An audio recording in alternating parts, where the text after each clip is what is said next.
তাহলে আমরা যেই কোণে একটা বস্তুকে ছোড়া হচ্ছে তার ফাংশন হিসাবে অতিক্রান্ত আনুভূমিক দূরত্ব কত তা বের করলাম।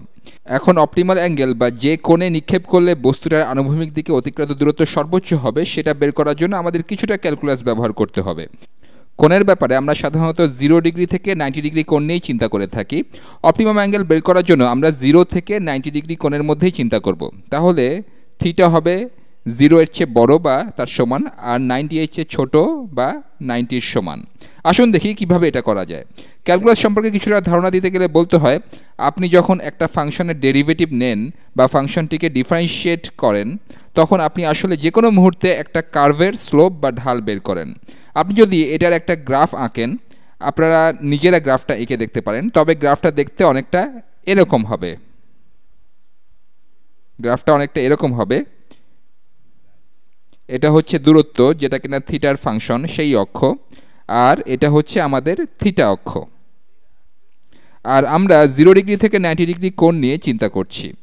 এই সীমার মধ্যে আমরা গ্রাফটা আঁকবো। এখানে 0 ডিগ্রি আর 90 ডিগ্রি ধরে নিলাম। এখন আমরা যদি এই ফাংশনের গ্রাফ আঁকি তবে সেটা দেখতে এরকম হবে। গ্রাফটা অনেকটা এরকম হবে। এখন আমরা একটা কোণ বের করতে চাই। কোণটা এরকম জায়গায় কোথাও হবে যেটার জন্য আমরা অপটিমাল ডিস্টেন্স বা অপটিমাল দূরত্ব পাবো। এটা এখানে হবে, এটা অপটিমাল ডিস্টেন্স। আমরা এটা বের করব। গ্রাফটার দিকে দেখুন। আপনারা গ্রাফ তৈরির ক্যালকুলেটরে গ্রাফটা আঁকতে পারেন। অপটিমাল দূরত্বে গ্রাফটা স্লোপ বা ঢাল কত, এখানে সেটা ফ্ল্যাট বা ভূমির সমান্তরাল। এখানে স্লোপ বা ঢাল হলো 0, ঢাল এখানে 0। আমাদের যা করতে হবে তা হলো আমাদেরকে এই ফাংশনের ডেরিভেটিভ বের করতে হবে এবং তারপর বের করতে হবে কোন কোণের জন্য ফাংশনটার ডেরিভেটিভ বা তাৎক্ষণিক ঢাল সমান 0 হয়। তাহলেই আমরা অজানা কোণটা বা যে কোণে বস্তুটাকে ছুটতে হবে তা পেয়ে যাব। তাহলে আসুন ডেরিভেটিভটা বের করা যাক। আমরা ডেরিভেটিভকে এইভাবে প্রকাশ করি। এটাকে বলছি D prime. D prime theta হলো থিটার সাপেক্ষে দূরত্বের ডেরিভেটিভ। এটা সমান, আমরা ধরে নিচ্ছি এস আর জি এখানে কনস্ট্যান্ট। এস আর জি নিয়ে তাহলে এখানে চিন্তা করতে হবে না, এদেরকে আমরা এখানে লিখতে পারি কারণ এদেরকে আমরা কনস্ট্যান্ট ধরে নিচ্ছি। আমরা ডেরিভেটিভের গুণের সূত্র ব্যবহার করে থিটার সাপেক্ষে এই অংশের ডেরিভেটিভ বের করতে পারি। গুণের সূত্র অনুসারে আমরা প্রথম ফাংশনের ডেরিভেটিভ নিয়ে এর সাথে দ্বিতীয় ফাংশনটা গুণ করি। কোসাইন অফ থিটার ডেরিভেটিভ হচ্ছে negative sine of theta, negative sine of theta. আর আমরা এটাকে দ্বিতীয় ফাংশনটা দিয়ে গুণ করব। তাহলে এটা গুণ সাইন অফ থিটা। তারপর আমরা এটার সাথে যোগ করব প্রথম ফাংশনটা, সেটা হলো কোসাইন অফ থিটা গুণ দ্বিতীয় ফাংশনটার ডেরিভেটিভ। সাইন অফ থিটা এর ডেরিভেটিভ হলো কোসাইন অফ থিটা, তাহলে গুণ কোসাইন অফ থিটা। আমি জানি এটা কিছুটা বিভ্রান্তিকর, তাহলে আমি প্রথম ফাংশনটা ডেরিভেটিভ নিয়ে এর সাথে দ্বিতীয় ফাংশনটা গুণ করছি, তারপর দ্বিতীয় ফাংশনের ডেরিভেটিভ করে এর সাথে প্রথম ফাংশনটা গুণ করছি। আমি বিষয়টা আরও পরিষ্কার করছি। আমরা এখানে এই ফাংশনের ডেরিভেটিভ নিয়েছি, তাহলে এটা হচ্ছে থিটার সাপেক্ষে ডেরিভেটিভ, আর এটা হচ্ছে থিটার সাপেক্ষে সাইন থিটার ডেরিভেটিভ। এখানে কস থিটার ডেরিভেটিভ নিয়ে একে সাইন থিটা দিয়ে গুণ করছি, এখানে সাইন থিটার ডেরিভেটিভ নিয়ে একে কস থিটা দিয়ে গুণ করছি। এটা হলো জাস্ট গুণসূত্র। তাহলে এখান থেকে আমরা কি পাই, আমরা এটাকে সিম্পলিফাই করি। আমরা লিখতে পারি ডেরিভেটিভ ডি প্রাইম সমান, আমরা কনস্ট্যান্টগুলোকে সামনে রাখতে পারি, 2s² জি গুণ নেগেটিভ সাইন অফ থিটা গুণ সাইন অফ থিটা সমান negative sine squared of theta, তারপর কোসাইন অফ থিটা গুণ কোসাইন অফ থিটা সমান যোগ কোসাইন স্কোয়ার্ড অফ থিটা। এখন আমরা বের করব কোণের মান কত হলে এই ডেরিভেটিভ বা এই মুহূর্তে কার্ভটার ঢাল 0 হবে। তাহলে এই জিনিসটা সমান 0 লিখলাম। এখন আমাদের থিটার মান বের করতে হবে। থিটার মান বের করার জন্য আমি প্রথমে যেটা করব, আমি উভয় পক্ষকে 2s² দিয়ে ভাগ করে দিব। আমি যদি বাম পক্ষকে এটা দিয়ে ভাগ করি তবে 2s² বাদ হয়ে যাবে, আর আমি যদি 0কে 2s² দিয়ে ভাগ করি, যেটা করা যাবে কারণ 2s² 0 হতে পারে না, তাহলে পাবো 0। এই সমীকরণটা তাহলে সিম্পলিফাই করি। আমি নীল রঙে লিখলাম negative sine square of theta যোগ কোসাইন স্কোয়ার অফ থিটা সমান 0। এখন আমরা এই সমীকরণের উভয় পক্ষকে সাইন স্কোয়ার থিটা যোগ করে দিই। উভয় পক্ষকে সাইন স্কোয়ার থিটা যোগ করে দিলাম, তাহলে আমরা পাই এই দুটো বাদ হয়ে যাবে। কোসাইন স্কোয়ার অফ থিটা এটা সমান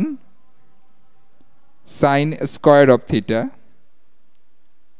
sine square of theta. 0 degree থেকে 90 ডিগ্রি কোণের সকল মানের জন্য সাইন থিটা এবং কস থিটার মান পজিটিভ। তাহলে এই সমীকরণের দুই পক্ষেরই স্কোয়ার রুট করতে পারবো। আসুন তাহলে এটা করে ফেলি। আমি এই সমীকরণের দুই পক্ষেরই স্কোয়ার রুট বা বর্গমূল করছি। এটা করার আরও একটা ইন্টারেস্টিং উপায় আছে। এজন্য এই সমীকরণের উভয় পক্ষকে কস স্কোয়ার থিটা দিয়ে ভাগ করতে হবে। এজন্য ধরে নিতে হবে এই ব্যবধানের মধ্যে এর মান 0 হবে না। তাহলে এখানে কোসাইন স্কোয়ার অফ থিটা, এখানেও কোসাইন স্কোয়ার অফ থিটা। আপনারা এটা পজিটিভ স্কোয়ার রুট বা বর্গমূল করেও করতে পারেন, কিন্তু এটা অনেক ইন্টারেস্টিং কারণ এটার বাম পক্ষে উপর নিচে কাটাকাটি হয়ে থাকবে 1। তাহলে 1 সমান sine square theta by cos square theta সমান কত? এটাকে আমরা এভাবেও লিখতে পারি, sine of theta divided by cos of theta squared, তাই না? লবে স্কোয়ার বাই হরে স্কোয়ার এভাবে লেখা যেই কথা, লব বাই হর তারপর হোল স্কোয়ার এভাবেও সেই লেখা সে একই কথা। Sine of theta divided by cosine of থিটার সমান কত?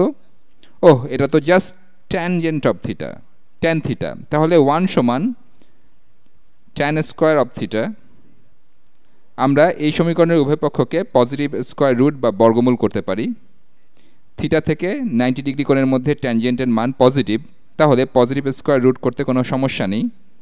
দুপক্ষের বর্গমূল করলে আপনি পাবেন 1-এর বর্গমূল হলো 1। 1 সমান ট্যানজেন্ট অফ থিটা। তারপর দুই পাশেই ইনভার্স ট্যানজেন্ট বা আর্ক ট্যান নিতে হবে। তাহলে আপনি পাবেন আর্ক ট্যান অফ 1 সমান থিটা। এটাকে জাস্ট অন্যভাবে বলা যায়, আপনার থিটা জানা আছে, এখন আপনি যদি এর ট্যানজেন্ট নেন তবে 1 পাবেন। আপনি ক্যালকুলেটর ব্যবহার করতে পারেন, অথবা আপনার মনে থাকতে পারে যে আর্ক ট্যানজেন্ট অফ 1 সমান 45 ডিগ্রিজ। তাহলে থিটা সমান 45 ডিগ্রিজ। আপনি যদি রেডিয়ানে নিতে চান, আপনি যদি এই 45 ডিগ্রিজকে রেডিয়ানে নিতে চান তবে এটা হবে π/4, π/4 রেডিয়ান। ডিগ্রি বা রেডিয়ান যে কোনোটা বের করলেই চলবে। তাহলে আমরা একটা বস্তু ছুঁড়ে মারলে এর অপটিমাল অ্যাঙ্গেল বা অপটিমাল কোণ হবে 45 ডিগ্রিজ। আমরা যদি বস্তুটাকে অপটিমাল কোণে ছুঁড়ি তাহলে এর অপটিমাল দূরত্ব কত হবে? আমরা আমাদের আসল সূত্রতে ফিরে যাই। আমরা যেই সূত্রটা প্রতিপাদন করেছিলাম আবার সেটাতে ফিরে যাচ্ছি। আমরা বস্তুটাকে 45 ডিগ্রিজ কোণে ছুটছি। সাইন অফ 45 ডিগ্রিজ সমান কত? সাইন অফ 45 ডিগ্রিজ সমান স্কোয়ার রুট অফ 2/2। আপনি ক্যালকুলেটর ব্যবহার করতে পারেন, অথবা মানটা আপনার জানা থাকতে পারে। কোসাইন অফ 45 ডিগ্রিজের সমান স্কোয়ার রুট অফ 2/2। আমরা যদি সমীকরণের এই জায়গায় স্কোয়ার রুট করতাম তাহলে আমরা 0 ডিগ্রি থেকে 90 ডিগ্রি কোণের মধ্যে পেতাম কস থিটা সমান সাইন থিটা। আর এটা তখনই হবে যখন থিটা সমান 45 ডিগ্রিজ হবে। থিটার এই মান যখন জানা থাকবে আমরা এটা আসল সমীকরণটায় বসাবো, আমাদের আসল ফাংশনটা এখানে। তাহলে বস্তুটা যে অপটিমাল দূরত্ব অতিক্রম করবে যখন থিটা সমান 45 ডিগ্রিজ হবে, 45 ডিগ্রিজ কোণে বস্তুটার অতিক্রান্ত দূরত্ব সমান হবে 2s স্কোয়ার্ড বাই জি গুণ কোসাইন অফ থিটা যেটা হলো square root of 2/2। Cosine of 45 degrees হলো স্কোয়ার রুট অফ 2/2 গুণ সাইন অফ থিটা যেটা স্কোয়ার রুট অফ 2/2। এখন √2 গুণ √2 সমান কত? এটা হচ্ছে 2। আসুন এটা সিম্পলিফাই করি। তাহলে √2 গুণ √2 সমান 2। লব আর হরের এই 2 কাটাকাটি হয়ে যাবে, আর এই 2 এর সাথে এই 2 কাটাকাটি হয়ে যাবে।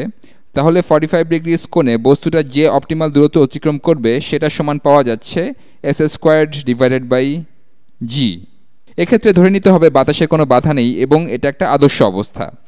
আপনি যে গ্রহেই থাকুন, যত জোরেই একটা বস্তু ছুড়ুন, সবচাইতে ভালো নিক্ষেপণ কোণ হলো 45 ডিগ্রিজ। ধরে নিতে হবে এক্ষেত্রে বাতাসের বাধা নেই। আপনি যদি এই 45 ডিগ্রিজ কোণে বস্তুটা ছোড়েন তবে এটা s স্কোয়ার বাই জি দূরত্ব অতিক্রম করবে। এবার মূল সমস্যাটাতে ফিরে যাই। যদি s সমান 10 মিটার পার সেকেন্ড হয়, ধরলাম s সমান 10 metre per second, 10 metre per second.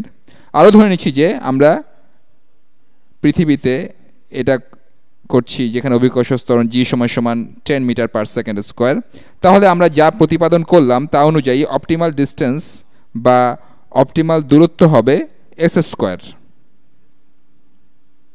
হবে এস স্কোয়ার। তাহলে এস স্কোয়ার সমান এখানে হবে 100 ডিভাইডেড বাই অভিকর্ষজ ত্বরণ, এখানে এটা 10। আপনি যদি মিটার পার সেকেন্ডকে বর্গ করেন তাহলে পাবেন metre square per second square divided by অভিকর্ষজ ত্বরণ metre per second square. S square লব ও হর থেকে কাটাকাটি হয়ে গেলে আপনার থাকবে এম স্কোয়ার বাই এম, তাহলে অপটিমাল দূরত্ব হবে 10 মিটার। খুবই সোজা ব্যাপার।